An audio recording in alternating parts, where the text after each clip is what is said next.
castellano no siempre existió. Usted y yo a lo mejor hablamos inglés. El inglés nunca, no siempre existió. El inglés, el portugués, el italiano, el español y muchos otros idiomas tienen su raíz del latín. Por eso es que compartimos entre el francés, el italiano, el portugués, el inglés y el español y otros idiomas más, palabras que son exactamente iguales, porque tienen una misma raíz, el latín. El latín vino antes.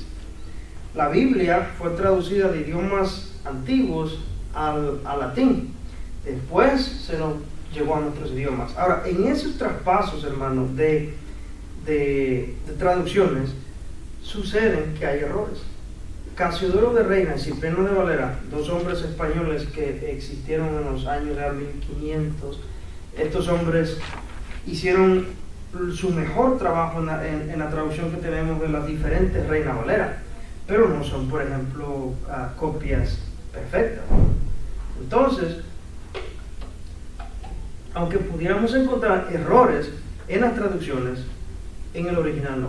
Hay ciertas cosas, por ejemplo, ¿a cuántos nosotros se nos dificulta entender el libro de Cantar de los Cantares?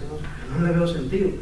Es que en la forma como se nos tradujo nosotros en castellano, esa poesía no toma tanto sentido como cuando la escucha el hebreo. En ellos sí tiene mucho sentido. Deje a ver si esto le ayuda un poco a entenderlo. En el mexicanismo, nosotros tenemos una manera de hablar en el mexicanismo, tenemos nuestras propias palabras o ciertas expresiones que decimos que no significan eso que decimos, sino que llevan otro sentido, pero la decimos en esa tonalidad, la decimos en ese contexto para dar a entender otra cosa en realidad. Quienes tradujeran a otro idioma lo que nosotros queremos expresar a través del mexicanismo se le dificultaría. ¿Cómo se la explicamos, miren ellos, a la cultura aquí escocés, por ejemplo? ¿Cómo le explicamos a los escoceses lo que originalmente los mexicanos quisieron decir con esto? Porque, por ejemplo, quizá otro ciego como el mexicano se levantó y dijo, a ver, ¿a quién a usted ya le cayó el 20? Entonces, en el mexicanismo no tiene sentido. Quiere decir, ¿a cuántos ustedes ya entendieron, ya captaron, ya asimilaron? Pero el mexicanismo dice a quienes ya le cayó el 20. Hay muchos hebraísmos, hay muchas palabras en el idioma original de la Biblia que fue muy difícil para los traductores. Tuvieron que detener cómo traducimos esta parte, cómo la traducimos, cuál es la palabra que mejor describe. Y por eso, hermanos, que nosotros podemos, por ejemplo, tener diferentes traducciones de la Biblia que nos dicen el mismo sentido que la Biblia quiso decir originalmente en diferentes formas. Es por eso cuando nosotros leemos la palabra y queremos entender profundamente o más exactamente lo que estamos leyendo, necesitamos varias cosas, varias herramientas. Uno, comparar con otras traducciones. ¿Cómo lo tradujeron otras traducciones? Al ya tener esa comparación de otras traducciones, llegamos a un mejor entendimiento. Ahora, ¿cómo se escribió en el idioma original? Si tenemos acceso, por ejemplo, a diccionarios griego o hebreo, que ahorita ya no es difícil acceder a ellos, hermano. A través del programa de computadora eso es totalmente gratuito. Está al alcance de mover de un clic, hermano. Cuando usted estudia lo que dice en original, pues, usted entiende mucho mejor. Y si estudia un poquito del contexto histórico cuando se escribió eso, aún más se le amplía el entendimiento acerca de esa parte de la escritura. Entonces, la Biblia es inerrante, no contiene error. Si usted abre mínimo la pequeña posibilidad de decir que la Biblia contiene error, usted está diciendo en esencia que Dios es un Dios capaz de equivocarse, lo cual, hermano, es imposible. Es imposible que Dios se equivoque. Y si es imposible que Dios se equivoque, es imposible que Él pueda errar en alguna de sus palabras. Entonces, todo cristiano maduro y verdadero cristiano no debe tener, hermano, ningún reparo en admitir y entender y aceptar que la palabra de Dios es inerrante.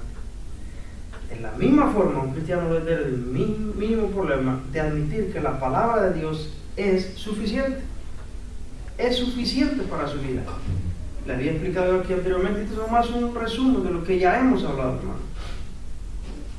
¿Qué nos habla, por ejemplo, la Biblia del infierno?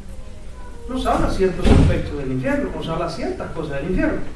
¿Qué nos habla la Biblia del cielo? Nos habla ciertos aspectos del cielo. Ok, Entonces surgen ciertas preguntas. ¿Y por qué Dios nos dio solamente esta cantidad de revelación en cuanto al cielo y en cuanto al infierno, en cuanto a los espíritus, en cuanto a los ángeles, en cuanto a los demonios? Bueno, porque Dios consideró que eso es suficiente que tú sepas, uno, para tu salvación, dos, para mantenerte en la vida cristiana. Ni menos revelación, ni más revelación consideró Dios necesario para que usted y yo la supiéramos. Lo que está en la palabra de Dios, hermanos, debe ser para nosotros suficiente en cuanto a cualquier tema que nosotros quisiéramos abordar en nuestra vida cristiana. De modo ahí que, hermano, que nosotros tenemos que hacer a un lado cualquier hermano que se levanta un día y dice, Dios me reveló, porque yo morí, me pedí una calentura de 110 grados, fui al infierno, ahí en el infierno vi que esto, las paredes estaban talladas, no sé qué, y te da cada detalle de cómo es el infierno. Y yo ahí lo que vi en el infierno, y Dios me dijo, dile a mi pueblo, para que esté alerta, que en el infierno hay 2.200 millones de grados de temperatura. Y dile a mi pueblo, ¿y de dónde surge esta revelación? Si Dios hubiera querido que hubiéramos estado enterados de todos esos detalles, no lo hubiera dicho en la palabra. Amén. ¿Por qué tendría que venir en estos tiempos un loco, un chiflado, a decirnos que fue al infierno y de ahí se fue al cielo? Y nos trae cada detalle del cielo. ¿Y sabe dónde radica aquí un problema? Número uno, usted ni sabe si yo me está diciendo la verdad. Número dos, cuando usted escucha el testimonio de esta persona, yo puse aquí este ejemplo, hay gente que lee la palabra y no le emociona. La considera como poca cosa, pero no sé. Pero si se hace un anuncio, venga, el día 17 de octubre, viene el evangelista fulano de la República Dominicana, murió, fue al infierno, fue al cielo, vio esto y nos va a traer todos los detalles de lo que vio. Se emociona el cristiano, quiere ir a ver con una emoción qué detalle le trae de esas cosas que vio más allá. Pero lo que la palabra dice respecto a sus temas espirituales, los tiene en muy poca estima. Para él, para esa persona, en el fondo, la palabra de Dios no es suficiente. Yo necesito más. A Dios se le olvidaron ciertos aspectos. Tuvo que haberme revelado más acerca del cielo, acerca del infierno, acerca de los ángeles, acerca de los demonios, acerca del Espíritu Santo. Yo necesito que venga un fulano, escribió un libro y que dice que él tuvo un encuentro con el Espíritu Santo y que el Espíritu Santo le reveló cómo era, cuál es su imagen, cuál es el calzado de sus pies. Bueno, el Espíritu Santo le reveló todo. Entonces, yo voy a comprar el libro y me paso más leyendo el libro del fulano que me dice cómo es el Espíritu Santo hoy, que también ya vio al Padre y dice que el Padre tiene una barba como Santa Claus, grandota, y que tiene 6 dedos. Oye, cada cosa que uno se inventa. Y dice, pero ¿de dónde sacamos eso? La palabra de Dios, hermano, es suficiente. Justo lo que Dios quería que supiéramos, eso es lo que nos reveló. Y si usted considera que es más importante cerrar la Biblia para ir a escuchar el testimonio de algo real que dice fulano que vio, que fue aquí, fue allá, entonces nosotros estamos menospreciando la palabra de Dios. Estamos diciendo que Dios, en el fondo, no es un Dios tan inteligente. Porque si hubiera sido inteligente, no se le ha pasado un gran detalle como este evangelista nos dice que vio esto en el cielo y nos dio detalles que Dios ni siquiera nos lo quiso compartir. ¿Se da cuenta cómo usted de una forma muy sutil puede menospreciar a Dios y menospreciar su palabra? Entonces, entender la doctrina de la suficiencia de las Escrituras es muy importante. Lo que está revelado en la palabra, hermano, yo no necesito quitarle ni ponerle. Es más, si yo le pongo, yo me meto en problemas con Dios. Si yo le quito, yo me meto en problemas con Dios. Y quitarle y ponerle, hermano, es justamente el tipo de cosas. Que alguien viene, se aparece y nos dice, esto es lo que yo vi, y me trae una nueva revelación. Y si las nuevas revelaciones existen, entonces el canon de las Escrituras no ha sido cerrado todavía. Dios aún sigue revelando a través de su siervo, y la Biblia no se ha terminado de escribir. Por eso es que este predicador televangelista, que el otro día que yo vi su sermón en YouTube, te dijo, abran mi libro, el libro de la resurrección, según lo que él escribió, y en la página tanto que vamos a predicar de esa página. ¿Y desde cuándo nos paramos ante el púlpito el domingo y vamos a predicar de la página tanto el libro que yo escribí y ya no de la Biblia? Porque la Biblia no es suficiente para ello, la Escritura no es suficiente para ello. Recientemente, escuchando una de las predicaciones de Paul Washer, no sé si alguno aquí sabe quién es Paul Washer, levante la mano quien conoce a Paul Washer. Paul Washer ha sido uno de los hombres más poderosos que Dios ha levantado en el tiempo. Cuando digo poderoso, poderoso en las Escrituras, en la sana doctrina. Un hombre que conoce el Espíritu Santo, un hombre lleno del Espíritu Santo, un hombre que vive en el poder del Espíritu Santo, y un hombre que predica la palabra de Dios con toda fidelidad. Y escuchando una de sus predicaciones, recomiendo escuchar a Buddy Buckham, se llama.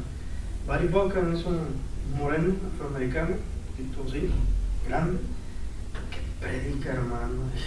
Yo me quedé embobado. Y dije, no puedo recordar algo mejor por Watch. Ese hombre de Dios. Y Buddy Buckham dijo una cosa en su predicación. Dice, ¿cuánto ustedes han escuchado a la gente que dice, ya, dejemos de estar enseñando de doctrina, sino más de que uno amar a Jesús y amar a la gente? Entonces, pero Buddy Buckham dice, bueno, primeramente tenemos que definir varias cositas. ¿Qué es doctrinalmente amar a Jesús? ¿Y qué es doctrinalmente amar a la gente? Y doctrinalmente hay que definir que eso es lo más importante según la palabra de Dios, que eso es lo que tenemos que hacer. De modo que tenemos que hacernos de varias doctrinas para abrazar la doctrina de solamente amar a Dios y a la gente. Es que la doctrina divide. El problema, dice Buddy Buckham, es que la razón que queremos deshacernos de doctrina es porque no la conocemos, no la quiere estudiar. Entonces se me hace más fácil dar lugar a mi pereza. Olvidemos la doctrina, es que la doctrina divide, nos divide. Solamente de que vamos a amar al Señor y amar a la gente. Pues sí, pues cada quien lo va a hacer a su propia manera, no siguiendo ningún parámetro de la palabra de Dios, porque cada quien hace su propia secta. Se me hace más fácil.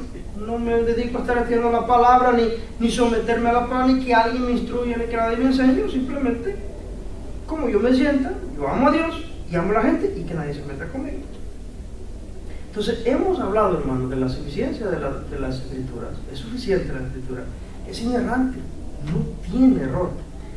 Además, tiene autoridad. Tiene la autoridad, hermano, para gobernar nuestras vidas. Vimos también el canon de las Escrituras, cómo se escribió las Escrituras, a quién se las reveló y cómo se fue cerrando el canon. Y el canon de las Escrituras, hermano, ya está cerrado.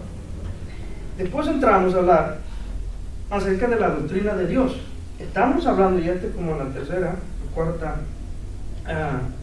clase, directamente de la persona de Dios, el Padre.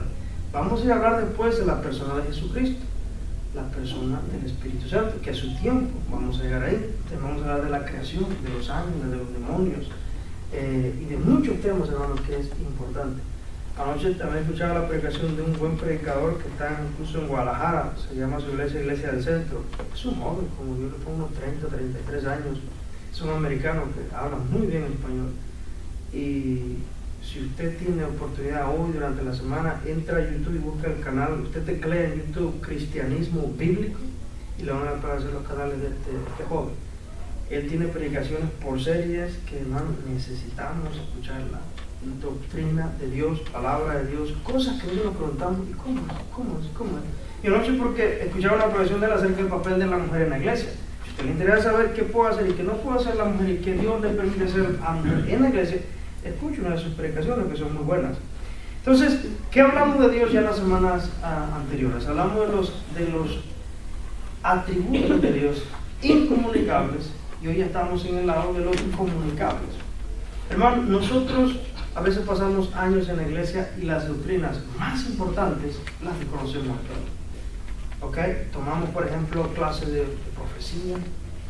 Hoy fui a una conferencia y nos hablaron de esto y estrategias para engrandecer la iglesia, estrategias de cómo alcanzar a la gente a través de células, a través del modelo G12. Y hermano, tenemos un montón de conocimiento y a quien menos conocemos en cuanto a doctrina es la persona de Dios. Los atributos de Dios no los conocemos. ¿Cuántas veces, por Watch, a veces cuando él predica, él siempre hace la misma pregunta? ¿Cuántos de ustedes se han dedicado por semanas, meses en su iglesia a estudiar solamente los atributos de Dios? ¿Qué es lo más importante? Los atributos de Dios. Y francamente, muchos de nosotros sabemos muy poco acerca de los atributos de Dios. No conocemos a Dios según la palabra. Y vimos, por ejemplo, los atributos de Dios la semana pasada, como Dios. Y cuando hablamos de forma general de sus atributos, una cosa que aprendimos es que los atributos de Dios, hermanos, su amor, su misericordia, su poder, su gloria, su belleza, todo lo que tiene que ver con Dios, hermano, todo su poder, nosotros no conocemos. Como dijo Job, apenas si conocemos el poder. Si alguno cree, por más espiritual que se crea, cree que conoce del todo a Dios, no lo conoce. Bueno, está chifladito. Nadie conoce a Dios. ni el día que estemos con Él, hermano, en gloria, llegaremos a conocerle tal como Él es completamente, de una forma total. ¿Por qué, hermano? Porque Dios es infinito. Cuando lleguemos con Él y veamos su gloria, su belleza, nunca terminaremos de apreciar y de quedarnos maravillados por su belleza, por su poder, por su misericordia, por su amor, por su fidelidad. Es interminable, no tiene fin. El universo, hermano, que Él hizo alrededor nuestro, no tiene fin. El pobre científico, cuando hace los ojos y ve a través de telescopios lo que hay arriba, se sorprende, porque entre más avanza, mira más allá arriba, más chiquito se hace y se da cuenta que es interminable. Dios, para manifestarnos su infinito ser, nos ha rodeado de un universo que para nosotros es infinito. Nunca conoceremos, hermano, a cabalidad completamente el amor, la misericordia, la fidelidad, la belleza, la pureza, la santidad de nuestro Dios. Nunca, hermano. Nosotros solamente conocemos un poco. Ahora, hay muchos atributos de Dios que lo vamos a estudiar, pero entendamos esto de principio, nunca vamos a llegar a saber a profundidad y a cabalidad ni siquiera un solo atributo de Dios. El atributo que de Dios vamos a estudiar es acerca de la espiritualidad de Dios. Dice la Biblia que Dios es ¿qué? Amor. Espíritu. Dice que Dios es amor. Pero no conocemos todo el amor de Dios. Nosotros no amamos con el amor que Dios ama. El amor es un atributo comunicable de Dios. Dios ama, también nosotros. Ahora, ¿quién de nosotros ama como ama a Dios? ¿No? Dice la palabra que a lo mejor, se va a poner mi propia palabra, no una palabra de la Reina Valera, a lo mejor alguno de nosotros se animara a morir por el bueno. Pero ¿quién se anima a nosotros a morir por el malo? Pero Dios muestra su misericordia para con nosotros, que siendo nosotros malos, Cristo murió por nosotros. ¿Quién ama con ese amor? Nadie. Pero Él ama y también nosotros amamos. Él es luz y también nosotros caminamos en luz. Pero la luz de Él, hermano, es infinita. Y nosotros no. Él es santo, nosotros somos santos. Él vive en una santidad perfecta, nosotros no. Pero más sin embargo es un atributo de Dios que se comparte con nosotros. Y hay atributos que Dios tiene que no nos comparte con nosotros. Pero hay ciertos atributos que sí. Dice la palabra de Dios, por ejemplo, que Dios es espíritu. Entonces, eso es lo que vamos a estudiar. ¿Quién es Dios? Por ejemplo, ¿de qué está hecho Dios? Cuando imaginamos y decimos Dios, ¿qué se nos viene a la mente? Algunos tienen la imagen como un señor así, bien gordote, tipo Santa Claus, con un gorrito, a lo mejor una barba blanca. Yo así tenía la idea, porque mi vecina, cuando éramos católicos, tenía un retrato de la Trinidad. Y en la Trinidad aparecía Cristo, como normalmente lo dibujamos nosotros, el Espíritu Santo forma una paloma y al Padre sentado atrás, un señor gordo, blanco, así como caucasio, tipo americano, caucasio, con una bota blanca. Y yo decía, oh, entonces así es el Padre, así es Dios, un señor bueno, gordo, con una barba blanca, tipo Santa Claus. Y cuando nosotros nos imaginamos a Dios, yo le aseguro a cada uno de ustedes, ya se formó una imagen de su nombre. Tienen una imagen de Dios.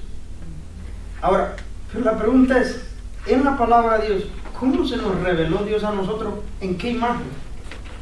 ¿Alguien puede decir?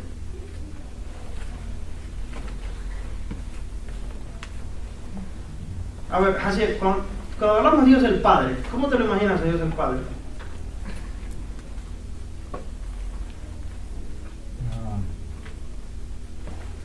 Algo muy amplio.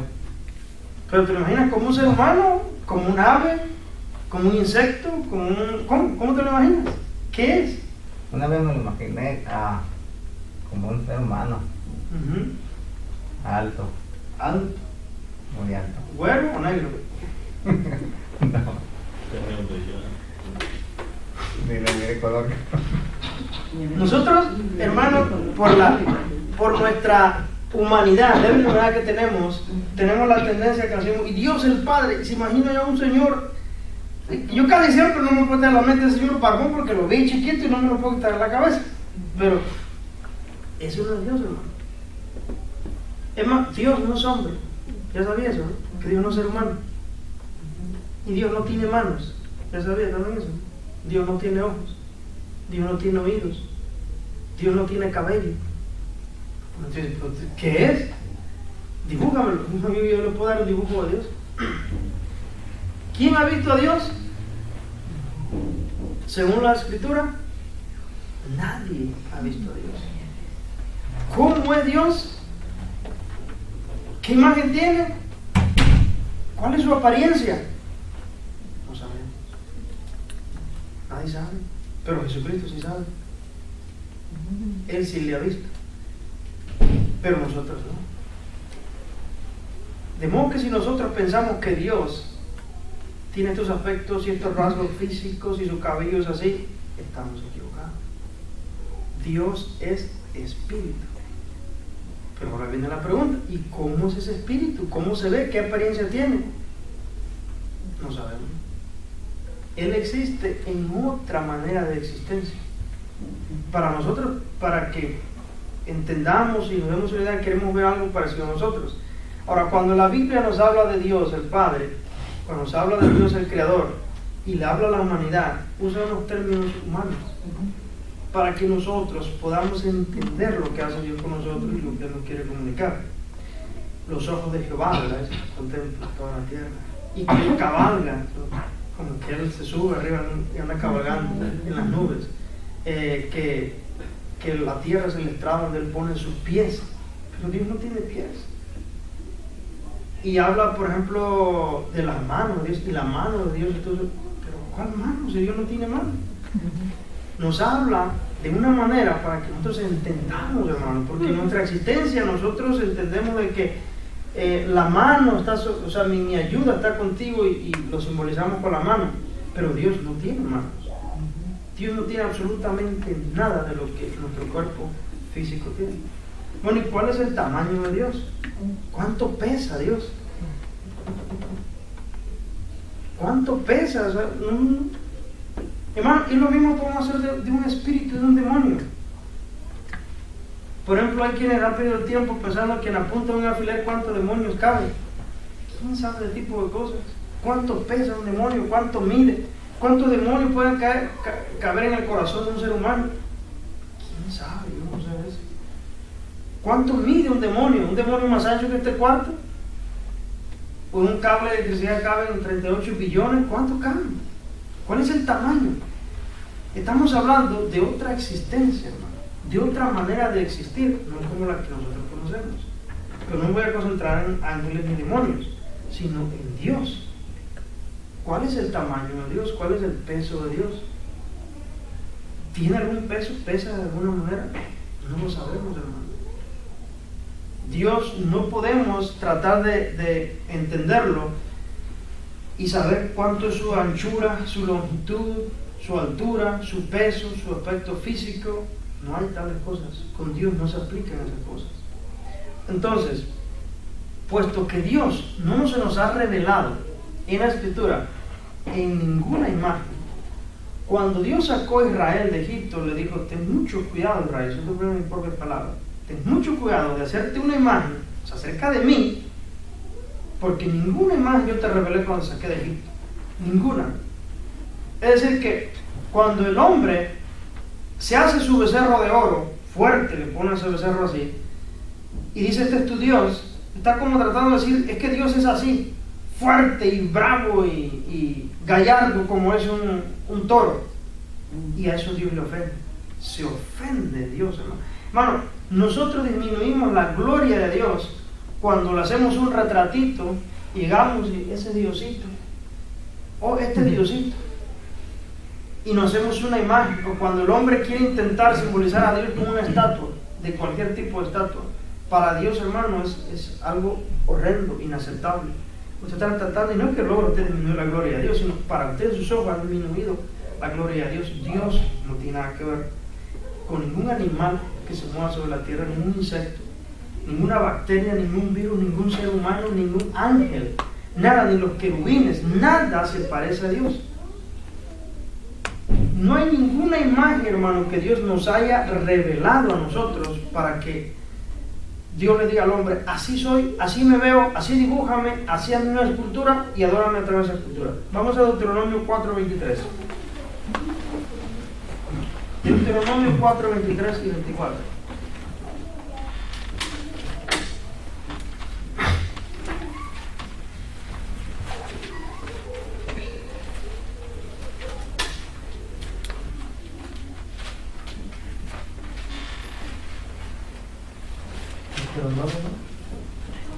Deuteronomio 24, versículos 23 y 24.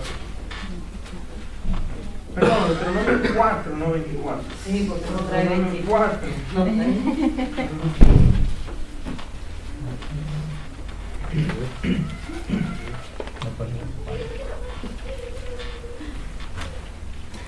Guardaos, no os olvidéis del pacto de Jehová vuestro Dios que él estableció con vosotros, y no os hagáis escultura o imagen de ninguna cosa que Jehová tu Dios te ha prohibido, porque Jehová tu Dios es fuego consumidor, Dios celoso. No se puede hacer ninguna escultura. Intentar, hermano, que el pueblo de Dios se haga una escultura para representar a Dios, hermano, quedarnos demasiado cortos de la gloria de Dios. No hay una imagen, hermano, que nos podamos hacer.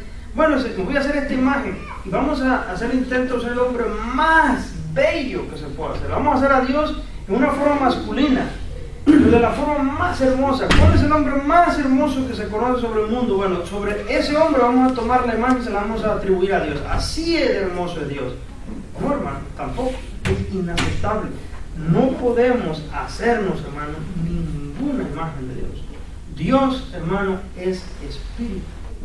Ahora, y si Dios es espíritu, entonces, ¿cómo es? Entonces, si tratamos de entenderlo, ¿cómo existe Dios? ¿Es acaso Dios entonces una energía simplemente que se mueve en el universo? ¿O algo que nomás está en nuestro pensamiento? Es decir, bueno, Dios existe, pero porque existe en mi pensamiento. Yo en mi pensamiento me apropio de la idea que existe un Dios y ahí está en mi pensamiento. Es un pensamiento. Un mundano dijo una vez que dice que si Dios dice no existiera, ya nosotros lo hubiéramos inventado. Me está dando a decir que nosotros inventamos a Dios. Dice el ateo que Dios es el amigo imaginario de los cristianos, o el amigo imaginario de los hombres. Es decir, que Dios no existe, pues, dicho en otra palabra.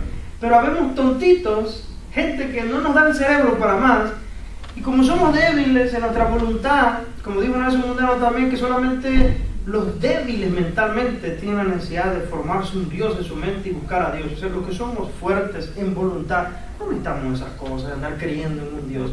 Entonces, creen que nosotros, los débiles mentalmente, nos formamos en nuestra imagen o en nuestra mente la existencia de un Dios. Dios está en nuestro pensamiento. Entonces, si para ti, hermana Beatriz, para ti Dios existe, bueno, pues para ti existe. Pero no tiene que ser verdad en todos. Amor para Carlos que está allá, no, Dios no existe y él es feliz así déjalo, no lo molestes. Para ti tú tienes tu Dios imaginario. O a lo mejor para Caín también existe un Dios, pero muy diferente al tuyo, no tiene que ser el mismo. Él tiene sus propias características y tu Dios tiene tus propias características. Ahora, en eso tenemos mucho cuidado, porque aún dentro de la iglesia cristiana, hermano, tenemos ese grave problema, que al desconocer las escrituras, al no buscar los atributos de Dios en la escritura, tenemos la tendencia de tener nuestro ídolo en la mente. Hacemos a Dios un ídolo.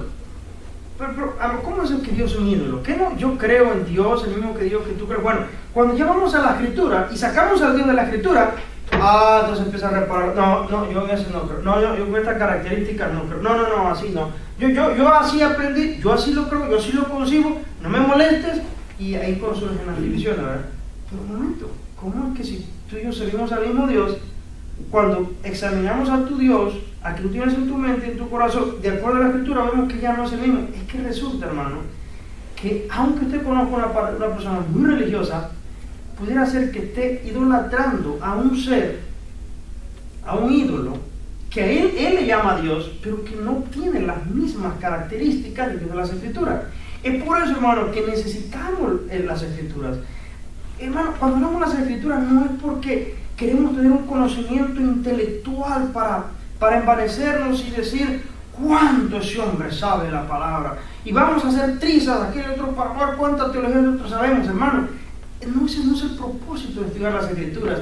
Es conocer a Dios de las Escrituras. Tengo que asegurarme que el Dios que yo creo, en Jesucristo que yo creo, es compatible con el Dios de las Escrituras. ¿Por qué, por ejemplo, yo digo que el Cristo que adoran los católicos no es el Cristo que yo adoro y creo? ¿Por qué razón? Porque cuando llamamos a la Escritura, ya no estamos hablando del mismo Cristo. O que nosotros adoramos a María y ustedes odian a María y ustedes rechazan a María. Yo respeto, amo y aprecio y tuviera a María aquí entre nosotros, la María igual como a mis hermanos. Entonces tú eres mariano igual que nosotros. No, porque parece que no estamos hablando de la misma María. No, es la madre de Jesús, estamos hablando de la misma. ¿No? ¿Qué te parece? Vamos a la Escritura. Cuando vamos a la Escritura y estudiamos, vemos que esa María católica no es la María que figura en la Biblia.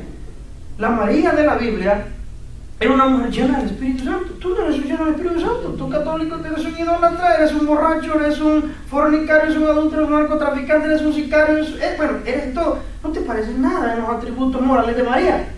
Si no estamos hablando de la misma María. Hoy esta María tuvo más hijos, la tuya sí que nomás tuvo uno. Entonces, no, es la misma María. Pero tristemente, y esto es muy delicado, hay muchos en las iglesias cristianas que tienen a un Cristo que no es el Cristo de la Biblia. No es el Cristo que nosotros se nos ha revelado en la Escritura. Dice, yo tengo a mi Cristo, yo así lo concibo, para mí Dios es así, y lo predican con fervor. Pero nosotros no podemos convertir una mentira, una falsedad, en verdad, por el ahínco, el fervor y por las ganas con que lo prediquemos. Tiene que ser el Cristo de las Escrituras. Entonces, cuando vemos y hablamos de Dios, tenemos que asegurarnos que es exactamente el Dios que está revelado en las Escrituras. Si Cristo se nos es revelado de una forma en la palabra de Dios, es el mismo Cristo en el cual nosotros debemos creer. Y para nosotros conocerle más exactamente a Dios, necesitamos venir aquí, sentarnos, yo no sé cuántas veces a la semana, abrir las Escrituras y dejar que Dios mismo nos hable de sí mismo. Cuando hablamos de la persona de Dios el Padre, que estamos hablando específicamente de Dios el Padre, cada quien puede tener una idea errónea de cómo es Dios. Me lo imagino así, con un tamaño así, con una cara así, bueno, con tres caras, con tres cabezas. Yo no sé cómo se lo imagina cada uno, pero es necesario que disipemos esos malos conceptos. Dios es espíritu. ¿Cuál es la imagen de Dios? No la hay. No nos quebremos la cabeza. ¿A qué se parece? No, a mí se me parece que tiene una carita así tan linda como la Virgencita de Guadalupe. ¿Para usted? No, ese no es el Dios de la Biblia. Él no tiene una imagen como usted y yo la tenemos.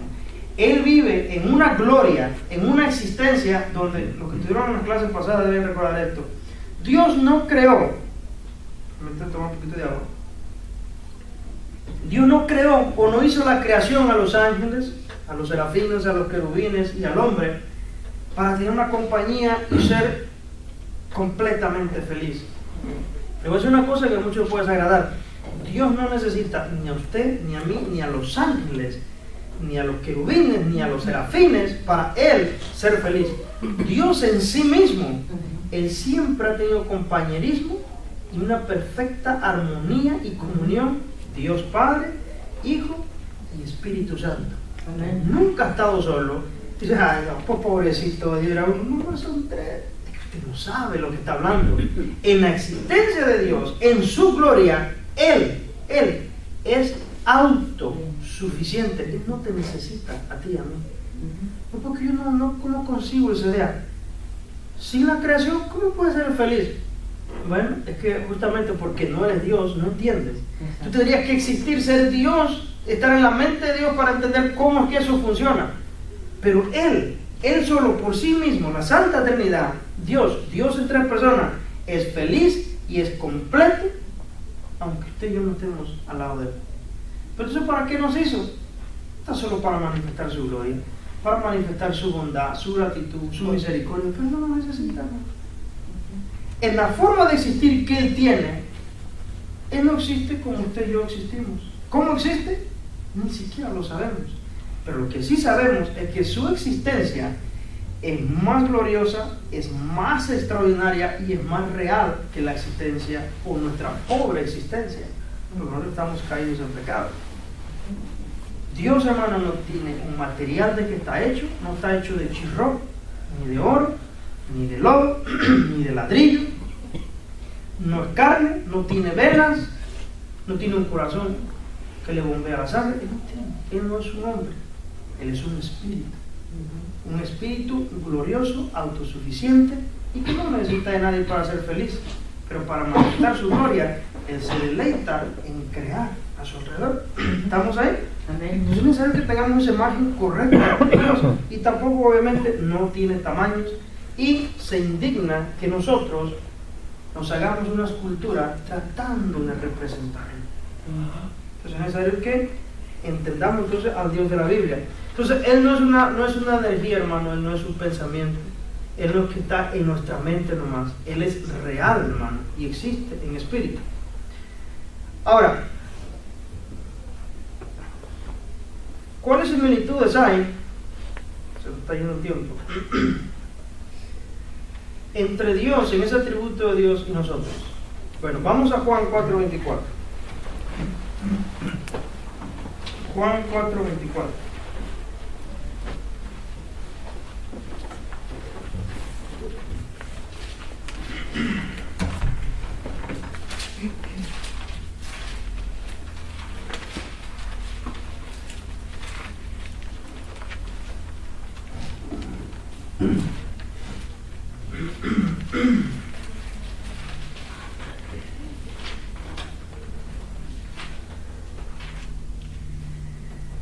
Dios dice Juan, Dios es espíritu.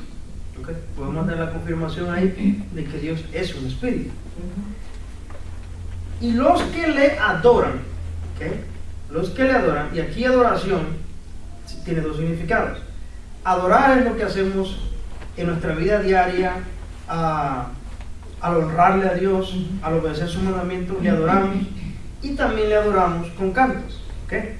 Nosotros no podemos resumir la adoración a entonar cantos. Eso es un error muy típico entre nosotros, que le llamamos adoración a entonar cantos. Pero la adoración es honrar a Dios todos los días de nuestra vida al obedecer sus mandamientos. La mejor adoración que le damos a Dios no es levantar cantos. La mejor adoración que le damos a Dios es obedecer sus mandamientos. Porque en el Antiguo Testamento nos dice claramente, ¿o acaso se deleita a Dios en que le traigas los animales engordados de sacrificio? ¿No se deleita acaso Dios más en que obedezca sus mandamientos? Y nosotros vemos aquel que se cree un verdadero adorador porque le gusta el espectáculo. Yo quiero que la gente sepa que yo soy el mejor adorador de esta iglesia, que yo soy el que mejor levanto mis manos, de principio a fin yo no bajo mis manos, porque adoración, hermano, y ese no es el tema de hoy, usted puede adorar de muchas formas. Usted puede adorar tirado en el suelo, usted puede adorar sentado en su silla, usted puede adorar con sus ojos cerrados, usted puede levantar la mano, puede no levantar la mano, usted puede pasar enfrente, no pasar enfrente. Hay muchas maneras que usted puede adorar, pero sobre todo es la actitud del corazón. Pero esa adoración tiene que ser congruente con su obediencia antes de venir a la casa de Dios. La adoración no tiene sentido llevarla allá. Sería como un simbolismo en el Antiguo Testamento que traían el sacrificio al altar, en el Antiguo Testamento, pero no obedecían los mandamientos de Dios.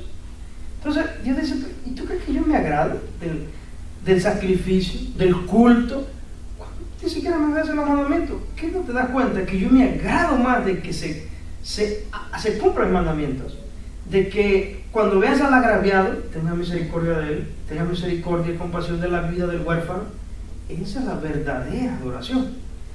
Entonces nosotros podemos caer en el error muy sutil de querer dentro de la iglesia ser unos muy perfectos adoradores. Y no estoy diciendo, hermano, que levantar la mano, ir allá y cantar, todos tenemos que cantar. Usted adore como se sienta en su espíritu, pero eso tiene que ser congruente, hermano, con lo que usted está viviendo.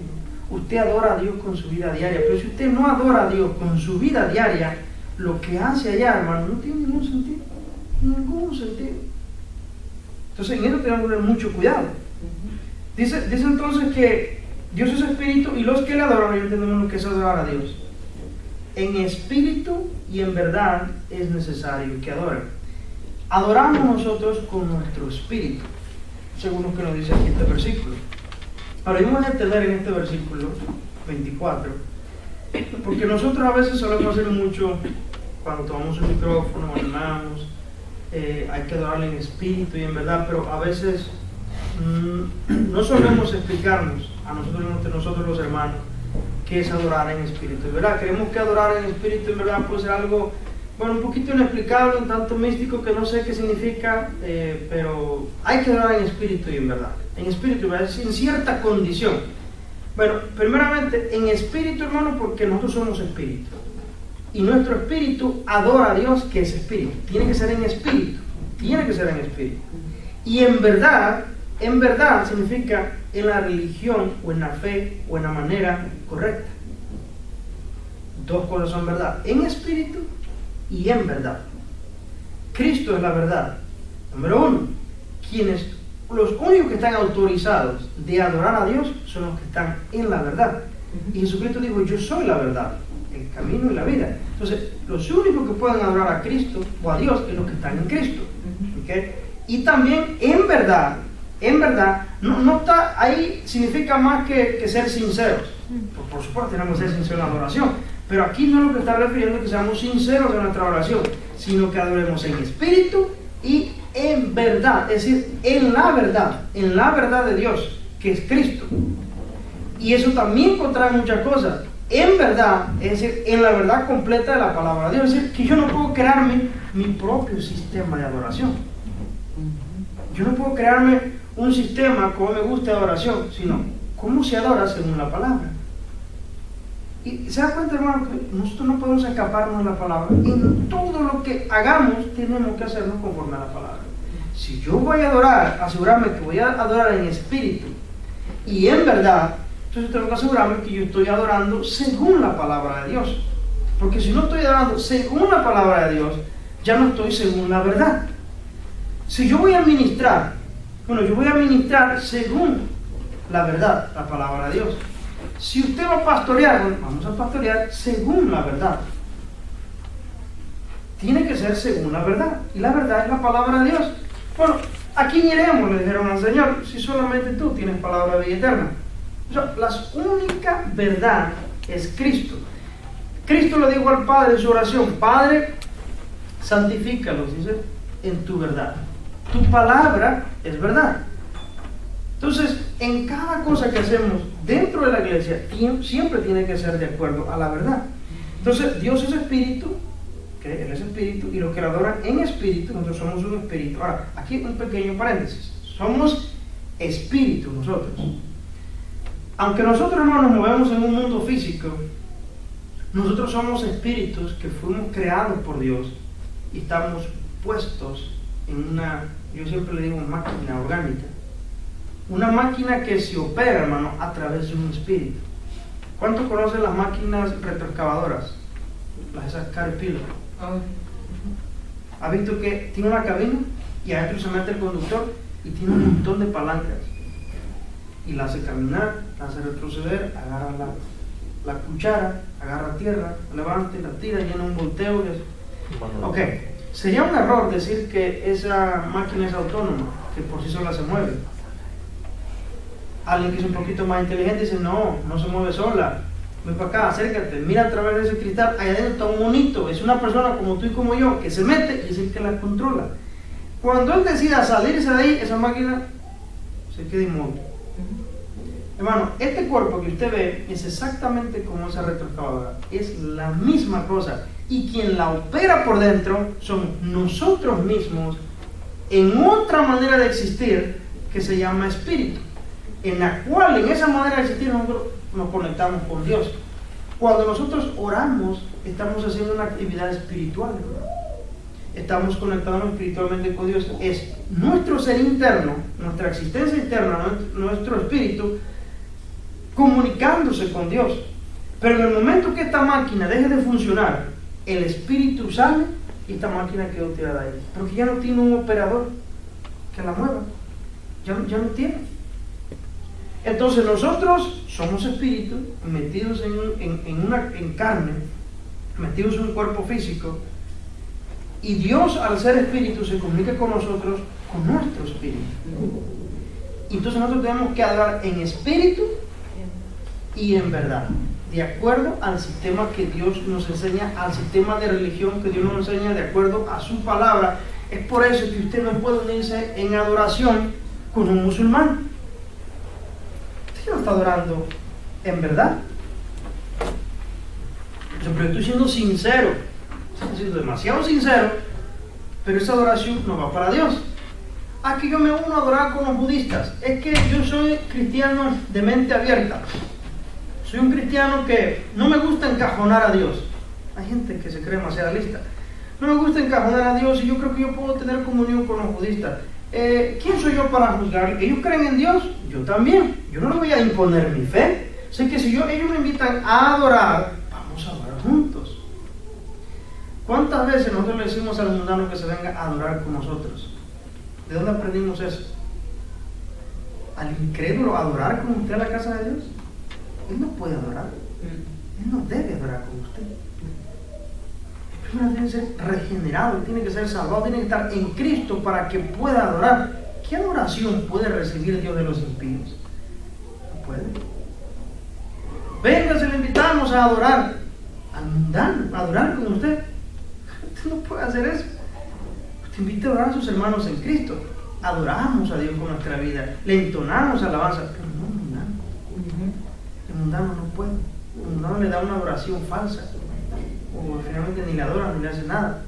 Pero nosotros no podemos ni hacer eso con ellos, con los incrédulos, ni tampoco unirnos a otra religión también de incrédulos y pensar que estamos adorando en espíritu y en verdad.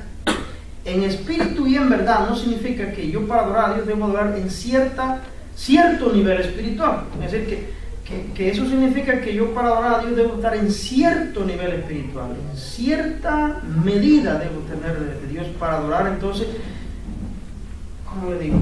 Hay cristianos cuando dirigen adoración o están en oración y les gusta usar mucho esta frase, intentan decir con esa frase de que yo he llegado a una altura en mi espiritualidad que ahora puedo decir que adoro en espíritu y en verdad. Como que adorar en espíritu y en verdad es una altura donde no todo el mundo alcanza, que solamente algunos pueden alcanzarla y podemos adorar en espíritu y en verdad. No, todo hijo de Dios, amén, regenerado por el Espíritu Santo, salvado y limpiado por la sangre de Cristo, puede adorar a Dios en espíritu, ya puede, ya le es legal, ya tiene la autorización y ya puede hacerlo en verdad. ¿Okay? Ahora, que puede crecer en su oración, eso es otro tema. Crecer en su oración, una oración más limpia, más genuina, más gloriosa, más aceptable delante de Dios, con menos impureza, pero la va a ir aprendiendo. Pero todo hijo de Dios puede adorar en espíritu y en verdad, porque Él reúne los requisitos. Otra cosa, en espíritu, hermano, según 1 Corintios 6:17, ¿quién puede ir allá a 1 Corintios 6:17? En espíritu dice que nos unimos con el Señor. Dios es espíritu, nosotros somos espíritu y en espíritu nos unimos con el Señor. No vamos a explicar mucho ese versículo porque quiero que lo leamos. 1 Corintios 6:17. 6:17, ¿quién lo lee?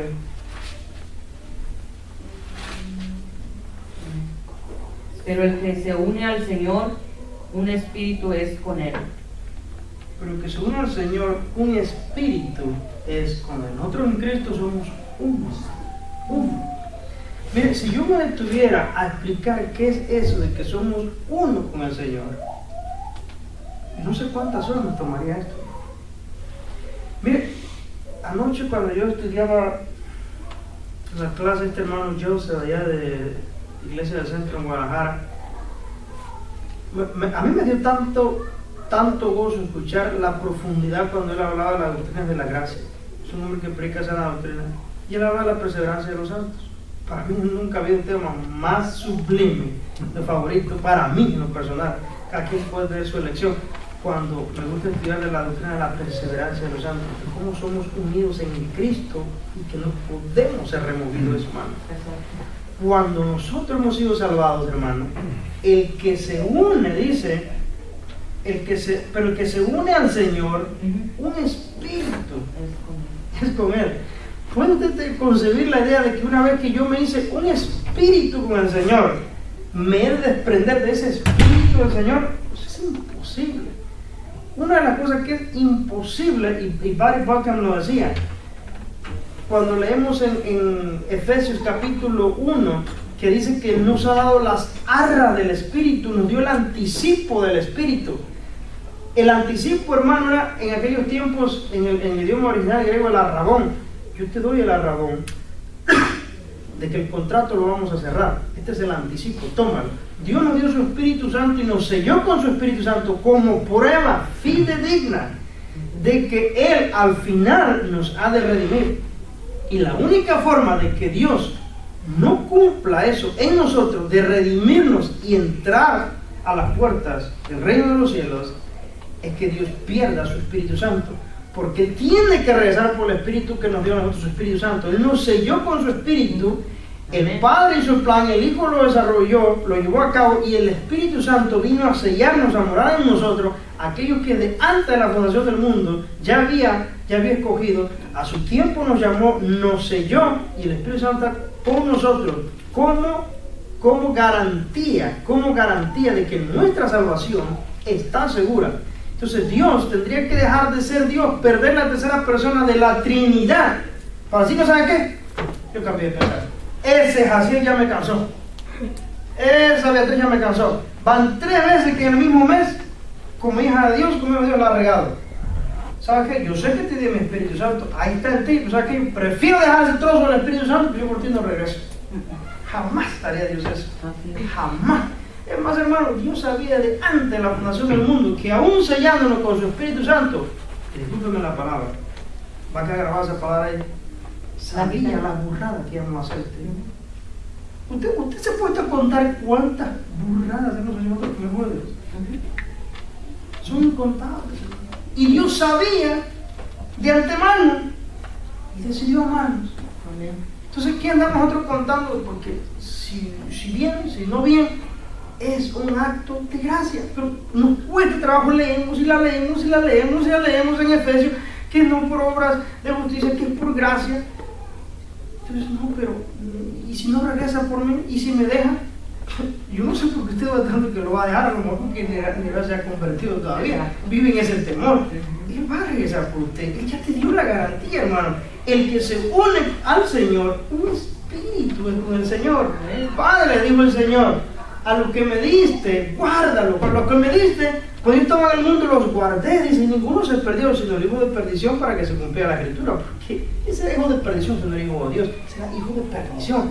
Y a los que me diste, no perdí ni uno. Guárdalo, Señor. Se lo dio el Padre, el Hijo al Padre. No hay manera de escaparlo. O sea, pero tú sí te puedes escapar, o tú sí puedes. Si usted cree que usted es más fuerte que salirse de la mano de Dios, pues ya lo dijo a su propia teología. Pero un espíritu, hermano, somos con el Señor. Somos un espíritu, nosotros existimos en espíritu, Dios es espíritu, nos comunicamos con Él en espíritu. En eso tenemos esas similitudes con ese atributo de Dios. Pero, hermano, escucha, esto es importante. Dios no es como nuestro limitado espíritu.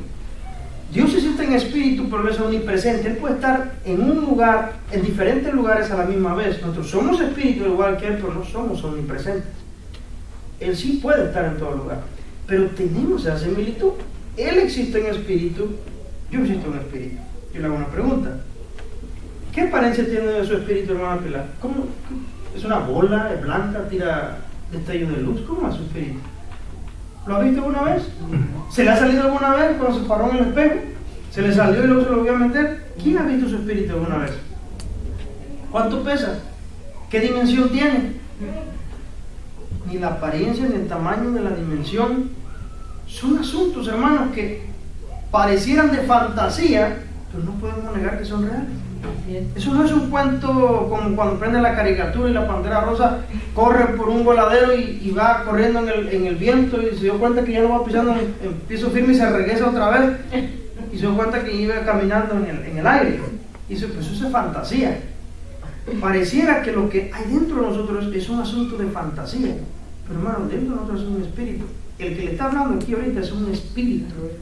Yo soy un espíritu que le está hablando a ustedes, haciendo uso de estos medios que mueven las cuerdas vocales para generar un ruido para que usted me escuche, pero es el espíritu adentro el que me hace mover esto, lo mismo que le hace a usted. Y no es una fantasía, no es algo real, es un espíritu. Y este espíritu y el espíritu de usted, si usted ha venido a Cristo y realmente está en Cristo, es uno con Cristo, es uno. Estamos, hermanos, en unión con Cristo. Hemos sido sellados, fundidos con el Espíritu de Dios, hermano. Estamos cubiertos, estamos protegidos por Cristo. El último versículo a leer, Romanos 8:16.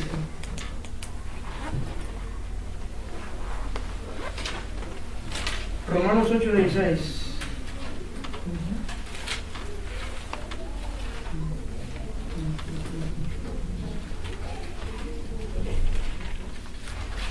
En este versículo, hermano, vemos